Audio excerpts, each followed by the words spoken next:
Hello and welcome to For Wales, See Wales with me, Mel Owen. Me, Robin Morgan. Me, Will Hayward. How are we? Pretty good. Pretty Yes. good. I all the journalism we've done and all the episodes we've done over the last, what are we on, Daryl, like 60? 61. Good grief. After all the hard work we've done to like give insights, the thing people only give a shit about are breakfast bars. Yeah. That has flown. As did I. How is the foot? It's great. I'm back in a normal shoe. Like a normal shoe. That's exciting. Yeah, I am really... before doctor's orders, don't tell him if he's listening, I'm sorry. Was your doctor nice? A lovely doctor, Mr. Hodge. Mister? Mr. Not doctor. He's a consultant. Oh, right, okay. Thank you. What's this? I just thought... I've got no respect. No, I thought you had some sort of like some pre-qualified doctor. Mr. Hodge. Mr. Hodge, Yeah. not doctor, yeah. Isn't that weird how consultants then drop it? I didn't know they did. Have I made this up? Have I just been really I casual? think you become Mr. once you become a consultant. Don't you? Well, Yeah. Mr. Or Miss. What? Are you Miss? You big Or Mrs.? sexist prick.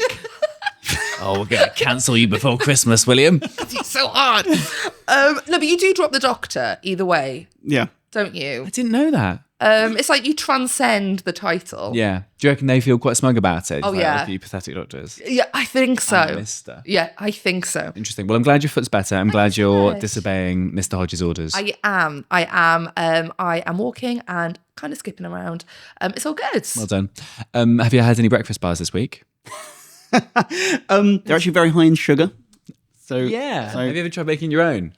Oh no, have you? Yeah, they're dog shit. Oh really? turns out the sugar is what makes them good. Yeah. well, how do you make a breakfast bar? Just a lot of oats, some maple syrup, a couple of seeds, some berries, did Pop it in a make- tray bake. I did recently make a blackberry crumble, but instead of like a typical crumble topping, I used like oats. I made like an oaty. Nice. That sounds very strong. There was a lot of kind of honey and sugar Yeah. to make it like Yeah. feel good. It feels like if you put honey or maple syrup or something in it, then it's not like adding sugar. Yeah. So it's kind of like tricking Yeah. yourself. It's not the same. I think so. Well, guys, it's better to be too sweet than too bitter, I say. Do you know who is feeling a little bit bitter at the moment? Who? The former bishop of the Mormon Church in Anglesey and MEP for Wales, Nathan Gill. So, Wales made national news, UK national news, when Nathan Gill, the former head of reform in Wales, the leader of reform in Wales, was given 10 and a half years in jail.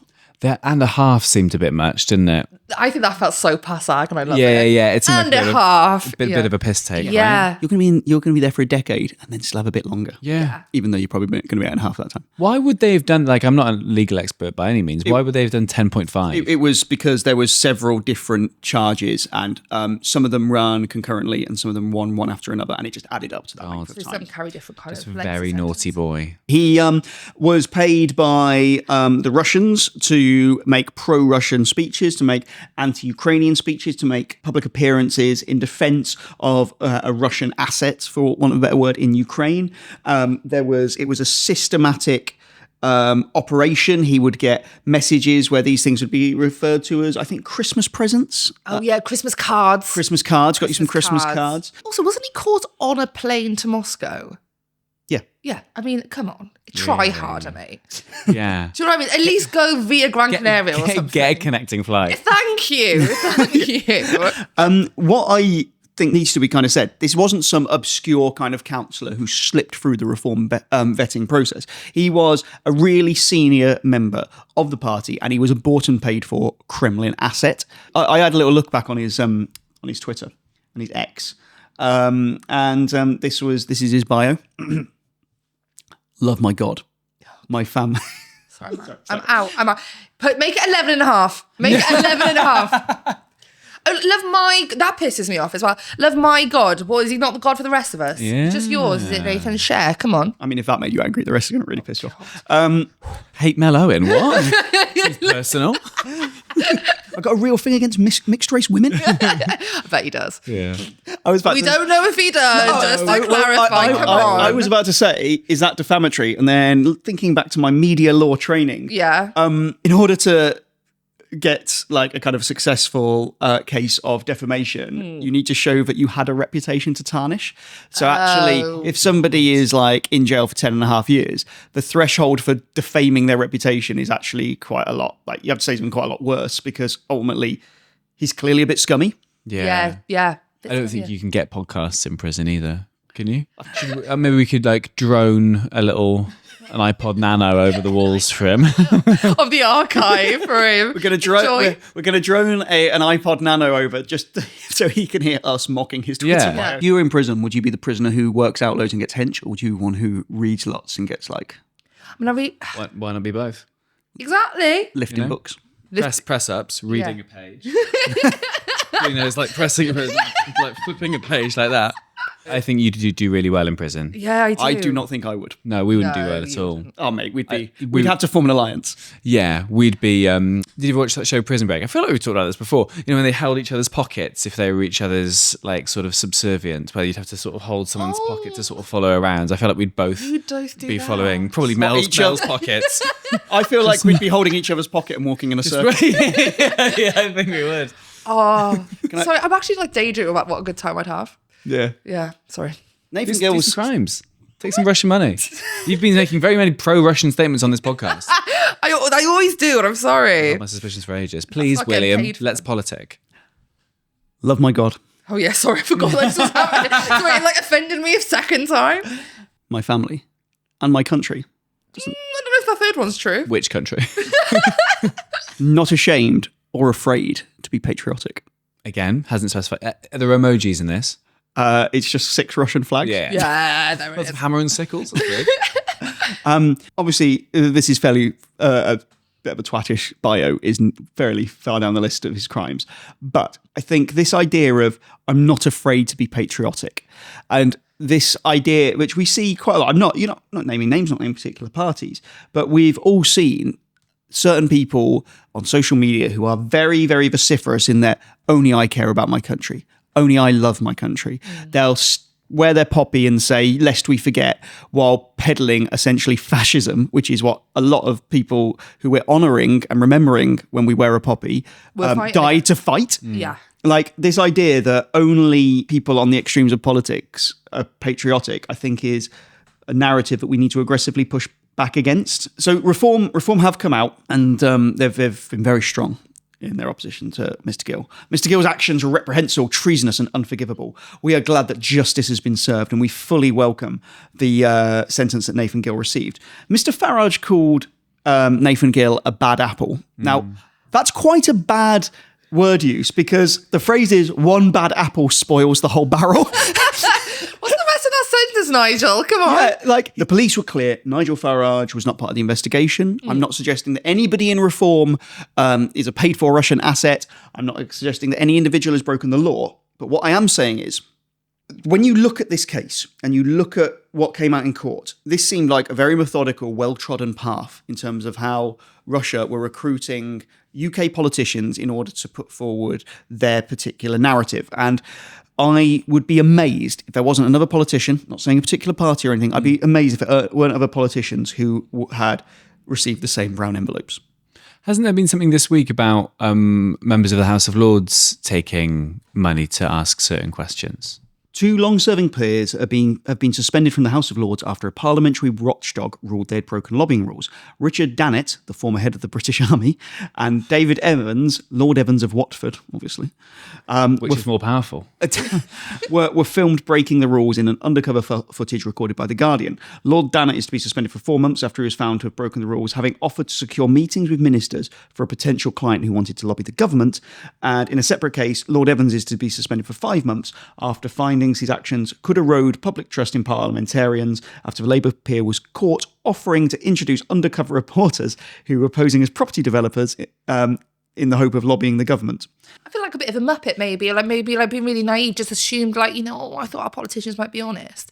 Is this something that is just generally going on and we kind of all know it happens and a couple get caught now and again and we make a big thing of it, but it is something that is generally happening and shouldn't, but it's accepted. I wondered that, sort of when everyone was going to the Eras tour and everyone was going to like Euros games and stuff, like there was tickets from lots of high fellow members of Labour's early on in their administration, where they were going to like sporting events in And hospitality. it was the clothes thing, and like Yeah, Keir Starmer's Yeah. wife was getting clothes bought and things. Like, Yeah. but I just think so. If I buy, Elena Morgan a nice pair of Culottes. culottes, She likes a culotte. What's a culotte? Like a cut-off wide leg trouser. yeah. If I buy Elena Morgan 7 culottes each day of the week, and they've got each day of the week, The Lady of Culotte. the lady of culottes, but I want her to change something policy-wise. That's obviously what I'm going to be doing, right? Like, Lobbying is a really murky, dirty business. So there is a place for lobbyists. hell. So as we've said before, Welsh Government has pretty limited resource when it comes to developing policy, creating ideas, and actually bringing in particular expertise from within, like the third sector, can be useful in the realm of developing policy and getting input from people within particular sectors. The challenge comes from ultimately the reason that they're doing it is because they want to influence policy in favour of the organisation in which they work for. Yeah. There's a hell of a lot of lobbying going into green energy in Wales at the moment. And part of you might say, well, we want more green energy projects. We want to be able to develop them. But obviously, the reason that those companies are paying for those lobbyists is because it will be financial. They're seeing that they will get a return on their investment. It's not just, I really want the Welsh Government to have some really good ideas. It's about building links. So when you take someone to hospitality, you are having a chat with them. You're getting their kind of phone number. You're getting to know them. You want, sometimes when lobbyists contact politicians and offer things like hospitality, it's not that they're going, I'm doing this, so you do that. Over the course of years, they're building relationships so that at a future point, you'll have seen that when you're in politics, Mel. Yeah. I mean, certain politicians, like it's unbelievable the amount of stuff that they take. It's really, really murky. I think when it was such a misstep for Labour, not just from an ethical point of view, but just you don't need to do this. Like they got giddy, didn't they? They got giddy the fact they were in power, despite the fact that then tarred them with, you're just exactly the same as the party you've just replaced. Like what they did was probably no different to anything that's gone on in the 15 years before, but the optics were just so off when you promise to be different. Whereas if you can go into it and go, well, these are our red lines, these are our non-negotiables, let's do this and stuff. So the average voter isn't getting free Swiftie tickets. Therefore, literally, yeah. I think we'd be better off adding 70% to the salary of MPs and politicians, but say you cannot take any gifts. You cannot have a second job. You cannot, and also you can't have a second job for 3 years after you leave. But we're going to pay you like double what you're on, so that financially you'll be secure. Because I think it's so murky. There's so many vested interests. I mean, the head of the former head of the British Army. Yeah, it's wild, isn't it? Lord Watford, crazy. Come on. Let's talk about Nathan Gill again, please. So 10.5 years, banged up. In the lock. In the gulag. In the gulag. Yeah. What prison is he going to? Do we know? Are they going to release that You information? gonna visit him? Or? I'd love to. Yeah. I don't know. Drone. You could get him on the pod from there. That'd be why not? Why not? We could be his one phone call. Brilliant comedy writer Cameron Loxdale texted me as soon as it got announced, saying I hope Nathan Gill uses his one phone call to ring into for Wales, see Wales. It would be. I mean, it's the only way we're going to get reform on the pod, frankly. Yeah. He's not part of reform now. Sorry, They've guys, said. he's not. He's a bad apple that we've rolled away. Nowhere near the car. We haven't had any bad apples on the pod so far. We should get for bad apple representation. Yeah. So he's gone. He's away. What are the wider repercussions of this now, do we think, politically? So Keir Starmer said that Nigel Farage needs to conduct an investigation into the party, into the links with Russia. Links with Russia and attitude towards Putin has been shown kind of through data to be one of the real weak points for Nigel Farage. His historic mentality towards Ukraine has been one of the things that has been perceived as one of his biggest weaknesses with the public, because it's most divergent from the general public view. I mean, I want to use my words carefully. I think there is questions to be answered about how reform are funded. From everything from how the company was set up. People donate for political parties for reasons. There's reasons trade unions donate for Labour. There's reasons why, oligarchs have donated to the Tory party. And I think it's something that, from a political point of view, Labour especially, UK Labour should be pushing. More broadly, our democracy in the UK is clearly under attack, and I think there needs to be a proper inquiry into how our politics is funded more widely. And I do think you need to be, to use a phrase that maybe Reform will love, whiter than white. They would love that. Why? Because they hate corruption. Yes, exactly. Why aren't there rules on? Firstly, are there any other political parties that are businesses? And secondly, why aren't there rules where you have to declare every single bit of money that your party gets? There are rules about having to declare all the money that your party gets, but you can put it through all sorts of shell companies. You can put it Right. So it's a thing. Every year I go through the declaration of interest of every single MP. Christmas morning, read them out to the family. I put them in crackers. Yeah. That's a big. Oh God, it's in the gravy. Oh, I've got Nick Thomas Simon. What the biggest challenge with that isn't going through the records and seeing who has received money. It's working out where they've received that money from. So quite often it'll be from this company. So I'll have to go on. I'll have to look at the directors of that company. Then I'll have to look into the directors of that company and see actually are they a member of another company. And I mean, I remember Virginia Crosby in Anglesey, when she was an MP, she was receiving like unbelievable amounts of money from like property developers in London. Right. We've talked about Alan Cairns on the pod before, former Secretary of State for Wales. He received loads. He received 2 tickets to the Chelsea Flower Show, didn't he, from a tobacco company just before he voted against banning smoking in cars with children. Like but it takes time. A lovely carnation when he was doing it there. Yeah, lovely little. You look lovely. Yeah. Do you know what masks the smell of smoke? Begonias. Yeah. A flower crown, like he was at a festival. Looks You know just flowers. I'm actually pretty good when it comes to hay fever. Oh, I'm bad. Bad, yeah. Yes. Finally. Chalk it up for Will. Is there anything else you guys want to add on Mr. Gill? I mean, so he is a bishop in the Mormon Church for Anglesey, or was. He was for 6 years. And he loves his God. He does love his God, as we know. That's really interesting. And we've talked before on the podcast about how politicians who are very strong in their faith and how that might or might not affect their politics and so on. Mormonism is obviously something that is so much less common in the UK. Hello. Thank you so much. I'm just really interested in that because I didn't know this about him at all until literally this week. It's a conversation we have, isn't it, about how we kind of cover politicians' religion, because actually religious belief and faith is a deeply personal thing. And while I find kind of in the main religious institutions pretty reprehensible, and I also think wherever religion is strong, women tend to do pretty badly if you look around the world.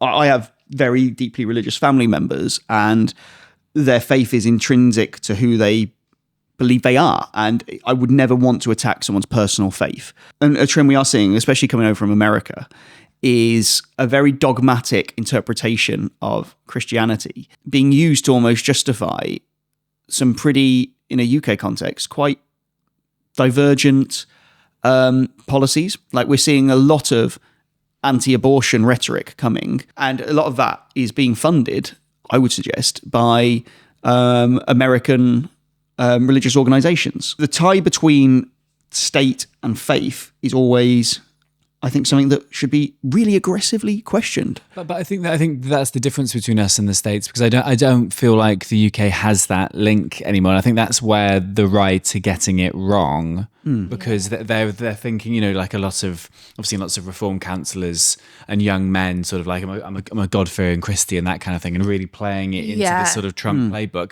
We have a different country here, and I don't think I'd be interested to know like this stats of who in the UK identifies as a Christian. So you're not, and it's not as dogmatic. Whereas over there, if you came out and said I don't believe in Jesus Christ, you'd be like, right, okay, so you've lost 70% of the country immediately, then at least. And if we look at who we expect to be the stereotypical reform voter, we don't expect them to also be God-fearing, church-attending Christians. Yeah, they're not going to church every single Sunday. I think I would put them Not more... many people in the UK are going to church. No. And I would put them more as a conservative voter than a reform. Very true. That is so true. Yeah. I mean, I know a lot of people who vote for lots of different parties and would define themselves as deeply religious. Yeah. I just don't think it's going to move the needle in the same way as it does in the States. Yeah. But funding for political parties from fundamentalist religious organisations to try and move the UK in that direction, I think is absolutely happening. And I think in the UK, we're not the same as the States, but we're also nowhere near like kind of France, where there's a very, very clear distinction. Yeah. I mean, how many of our primary schools are run by religious organisations? Like loads of them. Archbishops are in the House of Lords by default. I mean, there's so many issues with the House of Lords, not to mention really Lord Watford. Quite. I think there is kind of religious exceptionalism in the UK, I think, is something that isn't kind of widely acknowledged. I suppose that's because it doesn't have that much of an impact at the moment on our day-to-day lives and policies. I suppose if it did start to, on a big, I know we've talked about in terms of school places and stuff and sort of like politics with a small p, but I suppose it's not sort of like, I think, thrown down your... There's a lot of other shit, basically. Yeah. We've got a lot of stuff on our plate, Will. Like, far be it for me to ever, like, you know, say that we're doing really well at something, but I do feel like as a country, we've got the balance quite good compared to other countries. Like you say, if you look at maybe take France and the US as like kind of two ends of the scale, I think we're kind of somewhere in the middle. Like we respect the fact that people have their religions and their cultures, and whilst, you know, kind of some of them obviously do form the foundation of how we act as a society, we allow people to have it as long as it's not, you know, too influential over the way that we live our lives as a society. And I think we do that quite well. Yeah. I think when we talk about politicians holding religious beliefs, if you are very vocal in how your religious beliefs shape your policy decision making and your ethics, I think it's perfectly reasonable to scrutinise that belief, because ultimately it's going to underpin the decisions you make that affect all our lives. I also know this is a bit of a frivolous point as well, but just to finish on the Nathan Gill saga, he got paid so little on the grand scheme of things. How much do you get paid? Like $4,000. Yeah. Do you know what I mean? Per, like, I don't know if that was per speech or I think overall, it added up to like 30 or something. Oh, right, that was per sort of pro statement. Yeah, Okay. you just think like 10 and a half years. You've basically been paid $3,000 for every year you're in jail. Yeah. And also, like, the man was on like 80 grand a year. Yeah, why? What do you think it was a bit of danger for him? He just needed some spice in his life. Yeah. Spice up your life. $4,000, like... To risk everything. Yeah, every speech he's buying another used Skoda. Celebrating it. The way I would plough through $4,000. Yeah. Do you know what I mean? Yeah. Just like in general living costs. Because he lives. In all the pictures, well, he's got no rent now, is he? That's true. How many Nutri-Grain bars can you buy for $3,000? Quite a lot. I will say, though, the guy has 7 kids. Does he? Yes. Wow. So he does have a lot of stuff to buy, a lot of Nutri-Grains. 10.5 years worth of Christmas presents, to be completely honest. Yeah. He had a really nice winter coat on in all the pictures outside courts. That was quite spenny. Yeah. So I reckon he probably spent a lot of the 30 grand on... TM Lewin. I like that your main issue with him was he wasn't good enough at the corruption. I'm hard behind that idea, because if you're gonna do it well. It's like, you know, people who go on the chase and then they go for the middle offer. Minus money. Fuck off. Exactly. Thank you. He's the kind of guy that would go on and go for minus money. Because you need me in the final. We don't need you in the final. You. Go away for 10 years. Yeah. Unless it's the inner workings of the Kremlin is going to come up. I've no need for you, Nathan. I'm not a big fan of fence sitters, and if I was on the chase and I try to say, "What do you think?" I think, "Oh, do what you think." I'm like, do what you feel, Yeah. do what you think. If I'm carrying this, I would rather be in that final by myself. Yeah. To be honest with you. Yeah. So he's coming out in what, 2036? He'll be out in like half the time. Why? Because good behaviour. I don't think he'll have good You don't think he'll behave? I think he'll come out with face tats. What? Just like what? Just like Hammer and sickle. UK flag. Shall we move on? Fine. Go on.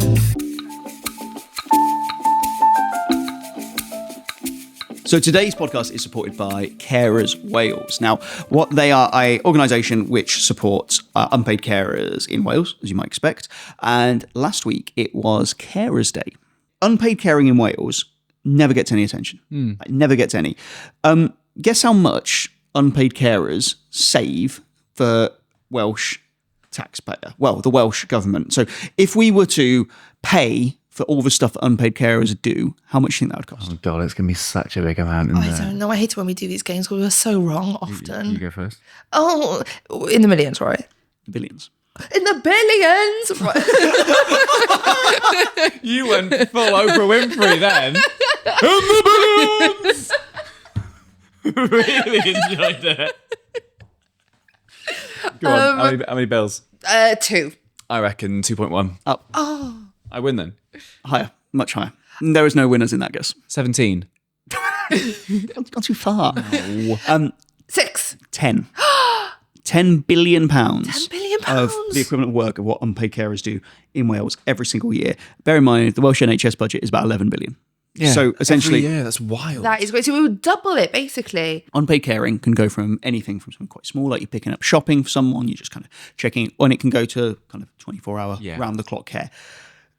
If across every kind of metric, if you are a unpaid carer, you are likely to be down on stuff like mental health, on stuff like your own physical health. It takes a real toll. You can't prioritise yourself, can you? No. You're the lowest packing order. They are doing an enormous public service for Wales and also obviously for the people that they're caring for. Now, if you are an unpaid carer, you are likely to be able to access support. And so what you should do is you should contact Carers Wales because they can give you advice, they can give you information about how you can access stuff that you are entitled to. Some of it could be directing you to ways that you might be able to get respite care. Some unpaid carers they don't get a day off. No. It's incredible, though, the work that these people do in silence as well. And I think that's the thing. So often, especially if it's a loved one or something like that, so many of these people do it without raising a flag. Nobody knows that they're doing it. And the support is so needed for them. So it's amazing that Carers Wales is able to offer that kind of support. Absolutely. And following Carers Rights Day, I'll just give you some stats. So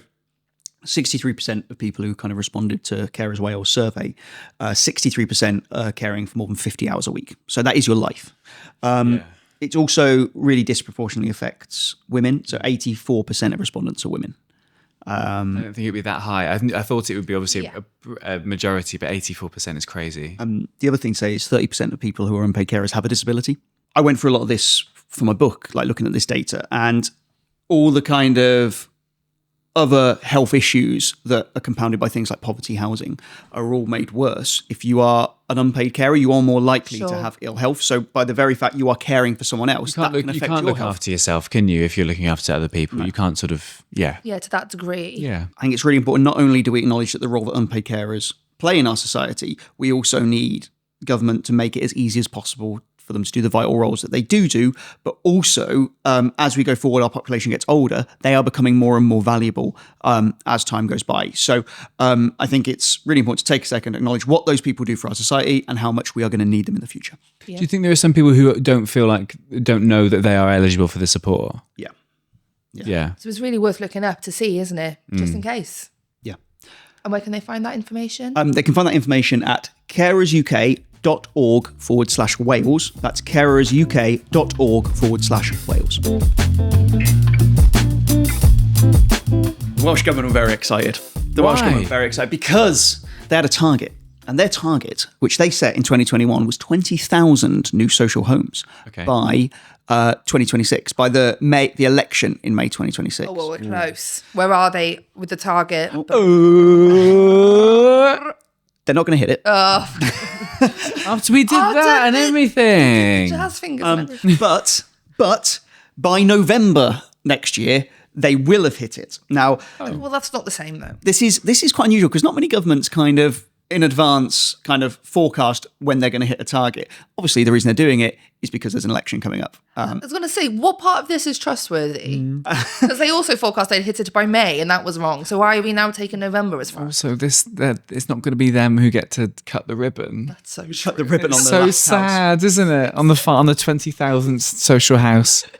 So the target was 20,000 low-carbon social homes. That was the target. But they're going to hit it kind of 6 months after. And if we say, fine, okay, better late than never, okay. And that is quite a big effort to get, that many houses. But when big effort. No, guys, they made a big effort. God, come on. They've made a big effort. Let's be more grateful, please. It's not just the Welsh Government have made the big effort.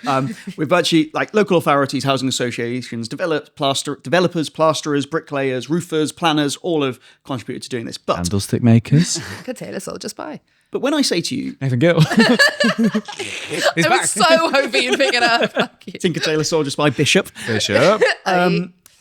When I say to you that there's going to be 20,000 additional social homes, you imagine that there's going to be 20,000 new houses, don't you? That's what you picture. Yeah. Call me silly. That is exactly what I had in mind. Don't picture that. Is this a Boris Johnson new hospital situation? In a way. So when you dig beneath the data, there's a few things to say. The first thing is, this is not a net figure. So if the Welsh Government were to create 20,000 new social homes that sell off 19,000, they would still hit the target. So it's not we've got 20,000 additional houses to where we were. They have created 20,000 new ones. Mm-hmm. But the others could have gone. They could have been sold off. They could have done all sorts of things. They could have been demolished. And do we know that data? So when you look at the things that are included in this, some of it's quite broad. So it includes things called voids. So void Sounds positive. Yeah. So when you're trying to buy your first home, this one is a void property. A void is a property which is a dwelling that was owned by a local authority or a social landlord, which is unoccupied and not available for letting, usually because they're in such a dilapidated state. Yeah. Sure. So, do you know who would love one of those? Anthony Slaughter. Yeah, Anthony Slaughter's just in all of them. Oh, good. He'd love that. Just squatting. He's like Are there any in Penarth? like a boggart. I'm reading the third Harry Potter to my son. I've got boggarts in my head. It also includes shared ownership houses and homes that are leased for more than 1 year to provide accommodation for homeless people, even if they're privately owned houses. So it's not that councils now or housing associations have suddenly 20,000 additional houses. So yeah, it's a very, very broad definition of well, that's a social house. This is a social house. Yeah. Stay there. So it's good that they had a target. It's good that they made a big effort, Will. It's good that they will, in the fullness of time, hit that target. The problem with the target is, even if they hit it perfectly, it still doesn't actually solve the problem. Because an analysis by Shelter Cymru found that 94,000 households in Wales are currently on the waiting list for a social home. Wow. And they estimate that based on the 23-24 delivery figures, it would take 35 more years to build the number of social homes we need at the current rate. And even then, they'll be but no, in November of 2064. And they're all voids. And I think what's interesting is in Wales, we kind of get into the habit sometimes of trying to hit the target rather than solving the problem. Yeah, that feels very the argument of instead of thinking, we need more children to be cycling to school. Instead, we go, how many schools have got a cycling action plan? A bike bus. Yeah, exactly. Yeah. So instead of focusing on actually what we want, which is the end result, which is to reduce homelessness, people in temporary accommodation, we look at the target, which, even if we complete the target, doesn't solve the problem. Now, I'll give you an example of Cardiff. So Cardiff Council's local development plan.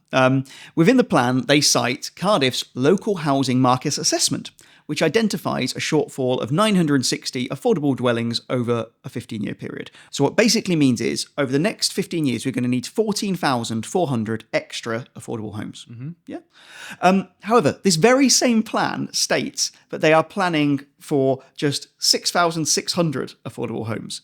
So that's quite different. Even the plans we have in place are not going to be enough to address the challenge that we have. And we might not even hit that target.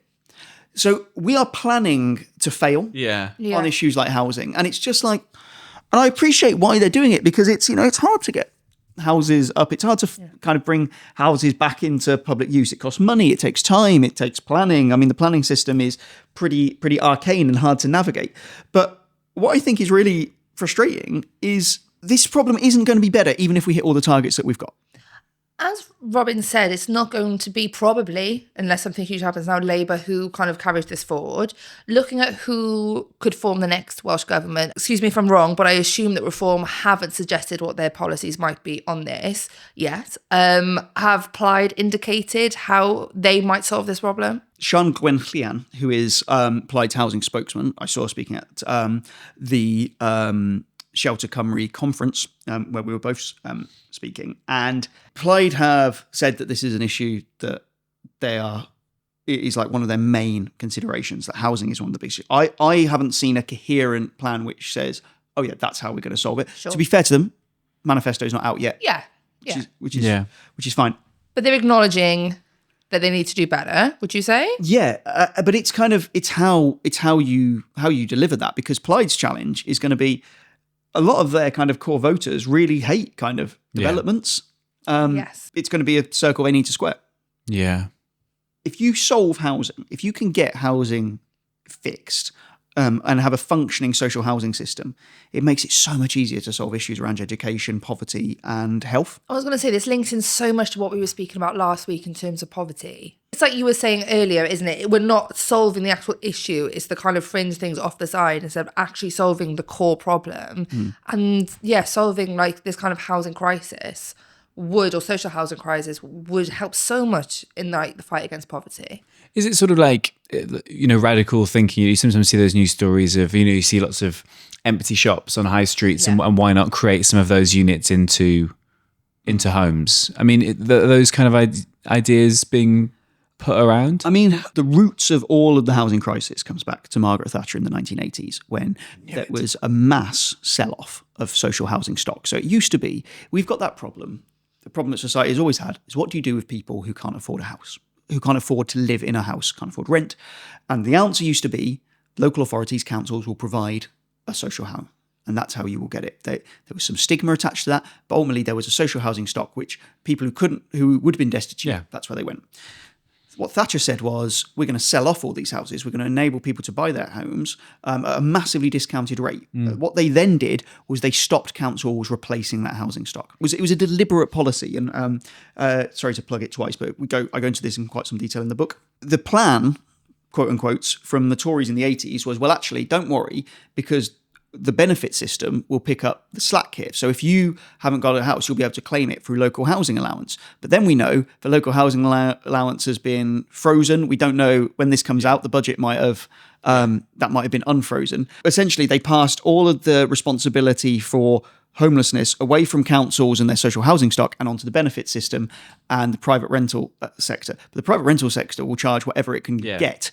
And then it just pushes rents further and further up, which makes homelessness go up and temporary accommodation, which councils then have to spend on, which is much more expensive than if they just still had their social homes, where they'd be paid a small amount of rent, which would eventually pay off that asset. Don't know if this answers your question, but ultimately it's a issue 40 years in the making, which was entirely predictable, and ultimately you fix it long term by having that social housing stock. Well, we have covered some ground today. We've covered carers, we've covered Mr. Gill, we've covered housing. We've solved politics. Completed it? I think we have completed it just before the time of the election. Perfect. Anything you guys want to shout out? I would like to shout out the person who said that they loved the podcast when we were in Euston Station in London. That was very kind. And in Euston Station, I was with my family, and the amount of cool auntie credits that gave me on the whole train home. Auntie Mel, what's a podcast? oh no! I was like, oh, you'll learn one day. Yeah, you'll learn one day. You'll be doing the washing up one day. Well, that's one thing I want to shout out the listeners, but also I want to ask them, where do you listen to us? What are you doing while you listen to us? Because I listen to a lot of my podcasts driving to gigs and things, but I'm aware that... Yeah, I'd love to know that. Where are you? What are you doing in your life when you're listening to us? Yeah, I find that really fascinating. And we can tailor the content to that. Turn the onions down, you're burning them, that kind of thing. That kind of thing. Yeah. I listened to a podcast over the weekend about the Russian Revolution while I power washed a patio. It was by Nathan Gill. what were you doing? So we both stood on your punchline because we both had punchlines to say. No, I didn't have a punchline. I'm not very funny. Mine was just an end of an anecdote. What was it? Where were you in unison? Just while I power washed my patio. Mine needs doing if you want to come and do it, actually. Ooh, it's really fun. Did you enjoy it? It's very therapeutic. Mate, it's so much fun. Is it? I've got a pressure washer at mine. Oh, can I borrow it? Yeah, 100%. Thank you so much. Okay, thank you. It's one of the most fun You jobs. also can't believe how disgusting patios can get. Yeah. Really? Oh, But also, did you? I was wearing like sliders the first time I did it, and then someone told me to not because like they're so powerful they can like rip a toe off. Yeah, It's like a swan. yeah. Break a man's toe. Honestly, like, were you wearing appropriate footwear? Yeah, I was wearing he's steel. always prepared. I was wearing steel toe caps with waterproof trousers and some goggles. I looked pretty cool. Is there a photo of this? No. Because I live alone. Anything you want to shout out? No, nothing at all, really. I've got a tour coming up or anything? I've got a tour coming up. It starts in January. The Welsh dates are selling really, really well. So if you haven't got tickets, get tickets now. Tickets on my website, robinjmorgan.co.uk /tour. Oh gosh! Wow. .org HTML Don't know. Tired. How's the book coming along? I believe you're writing a book. First draft's in. Yeah. Congrats. That's wicked. Thanks. How many words? It was, I think, 27,000 words over what we agreed. Yeah. You get paid per word, though, don't you? So it's smashing. I get paid per word. Wish I got paid per word. Is your Penalised. publisher Alolva? They are. They're great. They are very good. I'm Yeah. working with a very good editor at the moment who, I should get it back soon. And How exciting. I'm excited. Is there a release date? Or does it depend on when the you... 13th of March. Friday the 13th of March. Ooh, Very spooky. Spooky. You can pre-order it. It's called Who Cares About Wales? And if you want to directly support my journalism right now, go to the Will Hayward newsletter, give that a Google, and sign up. It's literally pays my bills, puts food in my mouth, pays for that sweet power washer money. Lovely stuff. Well, guys, it's been a joy. As always. I will speak to you next week. Thank you for listening. I've been Mel Owen. I've been Robin Morgan. I'm Will Hayward. Bye. Bye.